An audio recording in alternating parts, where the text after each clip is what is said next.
Qui était Noé? Alors, commençons par le début. Noé, selon la Bible, était un homme juste, choisi par Dieu pour accomplir une mission exceptionnelle, sauver l'humanité et les espèces animales de la destruction. Il vivait dans un monde corrompu où la violence et l'immoralité régnaient. Dieu, déçu par l'humanité, décide de détruire toute vie sur terre par un déluge. Mais Noé, lui, est un modèle de vertu. Il est donc l'élu pour construire une arche et sauver sa famille, ainsi qu'un couple de chaque espèce animale. Mais comment Noé a-t-il fait pour accomplir cette mission? Eh bien, Dieu lui a donné des instructions très précises. Il devait construire une immense arche en bois, assez grande pour accueillir sa famille et tous les animaux. L'arche devait mesurer environ 137 mètres de long, 23 mètres de large et 14 mètres de haut.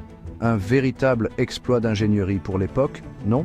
Et pas n'importe quel bois, mais du bois de gopher, un matériau dont la nature exacte reste encore un mystère. Une fois l'arche terminée, il ne restait plus qu'une étape, le déluge. Selon le récit biblique, il a plu sans interruption pendant 40 jours et 40 nuits, submergeant la terre et effaçant toute vie. L'arche, elle, flottait tranquillement sur l'eau, avec Noé, sa famille et les animaux à bord, protégés du cataclysme. Mais pourquoi un tel déluge? Certains disent qu'il symbolise la purification du monde. D'autres pensent qu'il s'agit d'un message sur l'importance de l'obéissance divine. Mais au-delà de l'aspect dramatique de l'histoire, il y a aussi un message profond. Après le déluge, Dieu fit une promesse à Noé, symbolisée par un arc-en-ciel. Il ne détruirait plus jamais la terre par l'eau. Ce pacte est devenu l'un des symboles les plus forts de l'alliance entre Dieu et l'humanité. Mais qu'en est-il de l'interprétation de cette histoire aujourd'hui? Pour certains, elle nous invite à réfléchir sur notre impact sur la planète. La corrompre, la détruire, comme dans le récit, c'est s'exposer à des conséquences dramatiques. Alors qu'en pensez-vous? Il est intéressant de noter que l'histoire de Noé n'est pas unique à la Bible.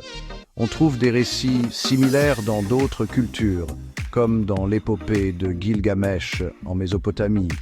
Cela nous amène à nous poser la question: est-ce que cette histoire est basée sur un événement réel, comme une inondation catastrophique survenue dans le passé, ou est-ce simplement une légende partagée par différentes civilisations à travers le monde?